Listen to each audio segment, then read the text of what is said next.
এই যে দেখতেছেন বিল্ডিংটা সাইডে দিয়ে সেরা কত সুন্দর, অথবা আনকমন একটা মসজিদের মতো দেখতেছেন। এটা আসলে কিন্তু মসজিদ না, এটা রাজার বাড়ির মতো দাঁড়াইতেছে না, তাও কিন্তু না।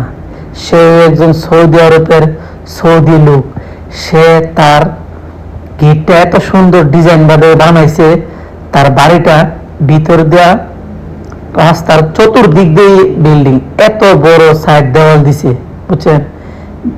এই দেন মেন রোড, মাদ্রাসা, এই যে রাস্তা, আর এটা রাস্তার চারদিক দিয়েই দেওয়াল আছে, আর ভিতরে বাড়িঘর, এবং এইরকম যে গাছটি দেওয়া হইতেছে এরকম গাছ, ওই দেন খালি অনেক টাকা ব্যয়বহুল খরচ করছে, কিন্তু তার সৌন্দর্যের জন্য সৌন্দর্যের কোনো শেষ নাই। সে এত সুন্দরভাবে চতুর্দিক দিয়া দেওয়ালটারে আর্টিস্ট করছে, দেখতে দেখা যায় যে রাজার বাড়ি বা জমিদার বাড়ি, যে যেটা মনে করেন ওইটাই, এত সুন্দরভাবে দেখতে আনকমন, অসাধারণ সুন্দর দেখা যায়। আপনাদের কাছে কেমন লাগে অবশ্যই জানাবেন।